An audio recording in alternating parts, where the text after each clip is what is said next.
ng pamumunuan po ni Director Josefina Agoncillo. Magandang umaga po sa inyong lahat. Okay. Sumandali po tayong tumahimik at damhin natin ang presensya ng ating Panginoon. Sa ngalan ng Ama, ng Anak at ng Diyos Espiritu Santo. Amen. Panginoon, maraming salamat po sa magandang umagang ito na ipinagkaloob mo sa amin. Maraming salamat din po sa pagdaos ng ika-72nd founding anniversary ng Philippine Red Cross San Pablo City Chapter. Sa pamamagitan ng serbisyong blood donation, bloodletting, health campaign, and recruitment of adults, especially sa barangay level, para sa emergency responders for emergency cases, such as CPR or the well-known cardiopulmonary resuscitation, at saka po yung tinatawag nating mga first aid. Our San Pablo City Chapter has been very active in joining other civic organizations such as Rotary Club of San Pablo City Central, Lions Club, Kiwanis, JC, and Philippine Chamber of Commerce and Industry in performing their roles in disseminating information regarding health. Thank you, Lord, for the support extended to PRC San Pablo City Chapter by our city government, especially by the Mayor's Office, for achieving our goals. Amen.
Araw ng walhati pagsinta, buhay ng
sa Watawat, tinatawagan po si Director Felmin Segundo Torres.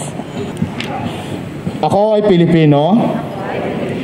Buong katapatang nanunumpa sa watawat ng Pilipinas. At sa bansang kanyang sinasagisag na may dangal, katarungan at kalayaan, na panakikilos ng sambayanang makadiyos, makakalikasan, makatao, at makabansa.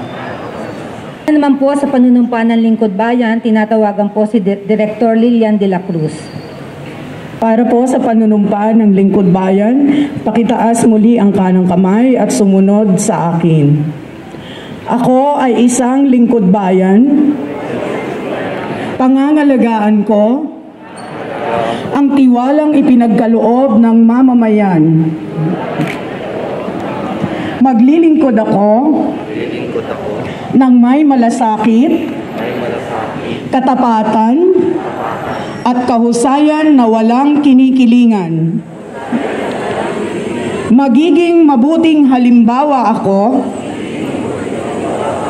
at magbibigay ng pag-asa at inspirasyon sa aking kapwa lingkod bayan. Lilinangin ko ang aking sariling kakayahan upang sa lahat ng panahon ay mapaglingkuran ko ng buong kahusayan ang sambayanan. Hindi ako makikibahagi sa mga katiwalian sa pamahalaan. Pipigilan at isisiwalat ko ito sa pamamagitan ng tama at angkop na pamamaraan. Isa sa buhay ko ang isang lingkod bayang makadiyos, makatao, makakalikasan, at makabansa.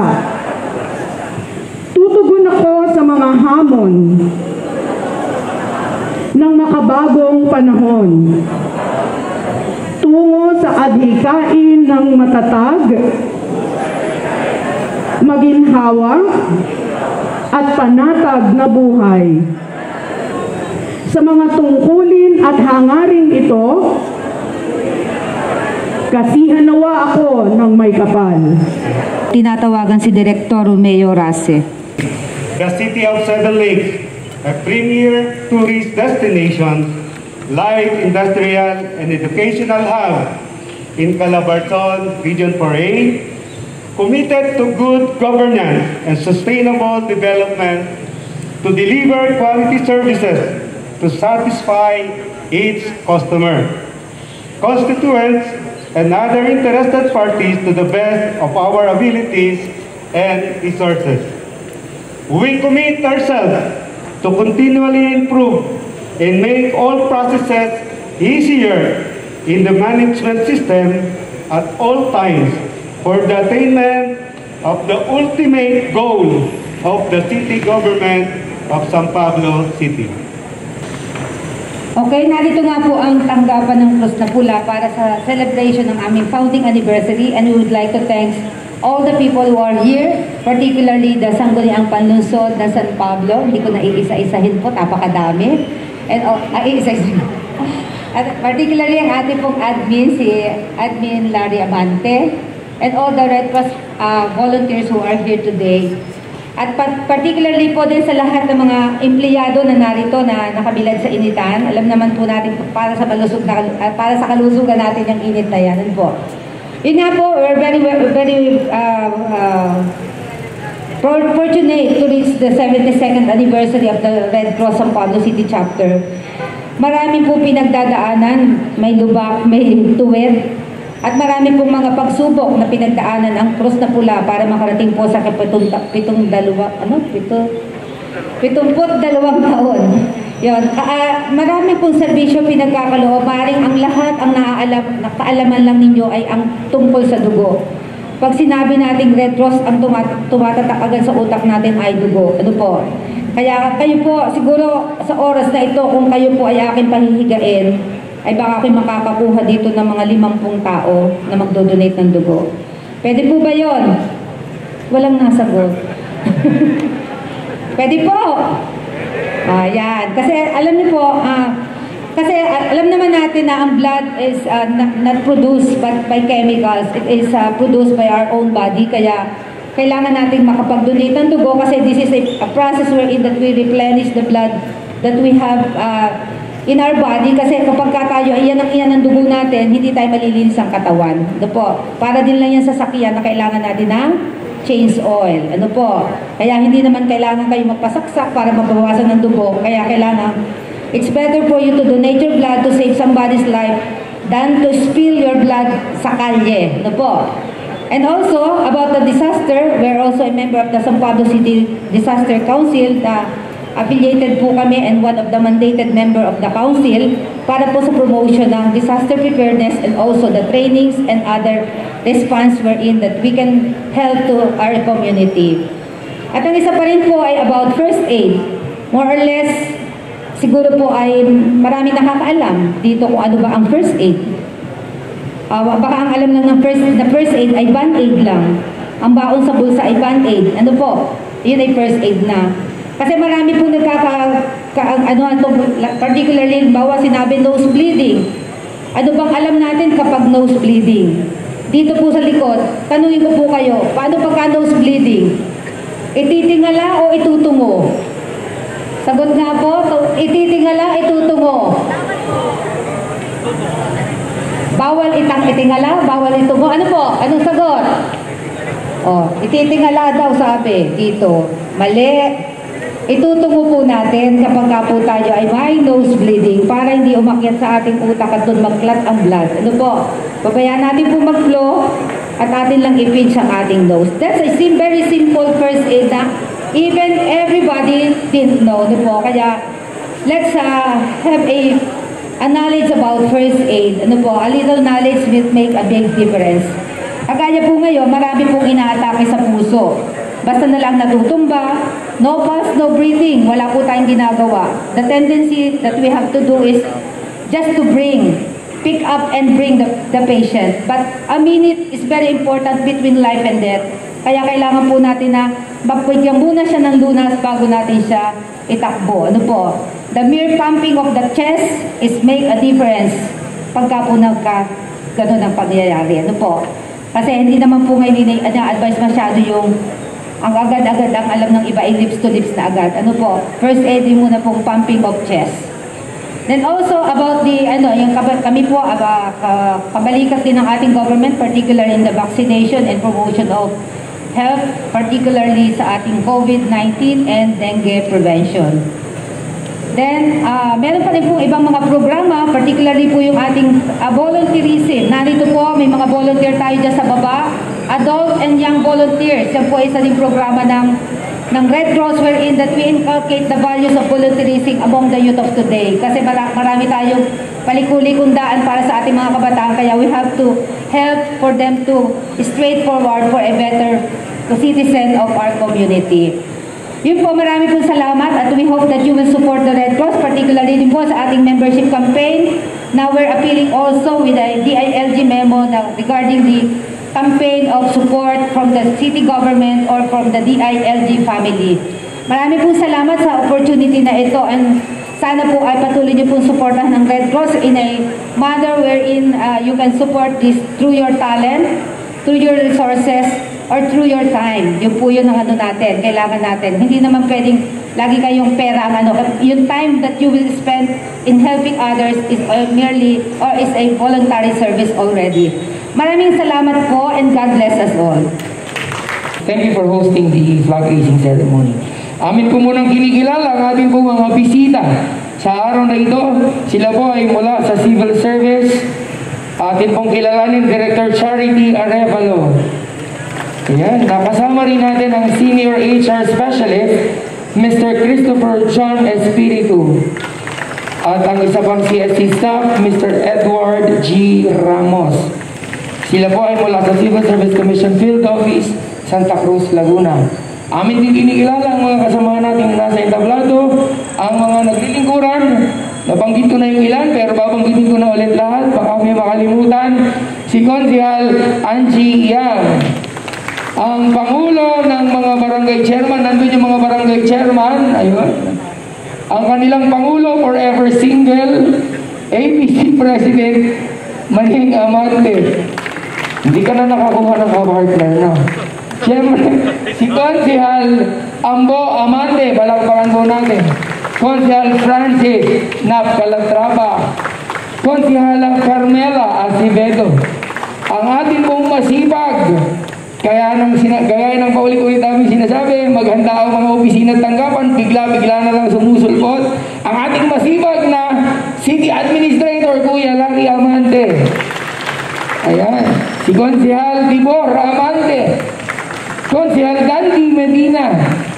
Konsehal Cesarito Tigson. SK Federation President Pamela Cappuccino. At siyempre si Konsehal Richard Pabico. Konsehal Martin Angelo Adriano. Konsehal Buhay Espiritu. Ayan. At siyempre batiin na rin natin ang mga nagdiriwang ng kaarawan sa mga susunod na araw. Mula sa City Planning and Development Office, Cristina Amante. Ayun. Happy birthday din mula sa City Planning and Development Office, Ruby Presidente. Mula sa City Engineers Office, birthday na rin on the 26th of July, Carlos Baldovino. Mula sa City Health Office, Leona Maghirang. Mula sa San Pablo General Hospital, Timothy Joseph Uy. Mula sa pamantasan ng lungsod ng San Pablo, Nazaria Marasigan. Sa San Pablo General Hospital pa rin, Andre Carlo Carandang. Birthday celebrant ng City Tourism Office on the 28th of July, Kimberly Almanza. Yun. Sigaw mo kung may handa doon. Sa pamantasan ng lungsod, on the 28th pa rin, Riza Suazo. Mula sa San Pablo General Hospital, Angelita Molieda. Sa City Health Office, ayan, birthday ni Doktora Mercedina Abdona Caponbon. Ayan, Doktora, happy birthday. Bistado at tuloy. Ang ating City Treasurer's Office, Market Senon Pili. Mula sa San Pablo City General Hospital, Chatelaine Fule. Mula sa City Library, Zenaida Bagona. Mula naman sa Solid Waste, Anastasio Panergayo. Mula pa rin sa Solid Waste, Edgar Vivandor. Mula naman sa City General Services Office, Maria Loyola Parafina. At mula sa San Pablo City General Hospital Dialysis Center, Michelle M. Fule. Happy birthday sa lahat ng mga nagdiriwang ng kanilang kaarawan. At ang susunod na magsasalita, hindi nakarating si Vice Mayor Justin. Lagi po nating tatandaan ang tagubilin ng ating minamahal na punong lungsod ng San Pablo, ang ating alamat ng paglilingkuran sa ating bayan, maglingkod ng buong puso sa mamamayan, maglingkod ng may ngiti. Ngayong kanyang termino, bawal ang tamad. Paulit-ulit po yang pinapaalala sa ating lahat, tayo ay maglilingkod sa ating mga mamamayan. Meron pang gusto humabol? Ayun. At syempre, pagbigyan natin ng pagkakataong makapangusap, actually, pagkatapos nito ay meron silang courtesy call sa ating masipag na City Administrator. Palakpakan natin, Director ng Civil Service Commission Field Office ng Santa Cruz, Director Charity Arevalo.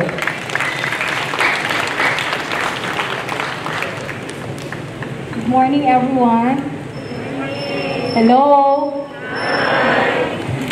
Mayor Vic Amante, Vice Mayor Justine Colago, members of the Sangguniang Panlunsod, City Administrator Larry Amante, lahat ng department heads, lalong-lalo na sa ating HR Department Head, Jojo Biglete, lahat po ng nandirito from the national government, and of course, all the employees and officials of the City Government of San Pablo, isang magandang umaga po sa ating lahat.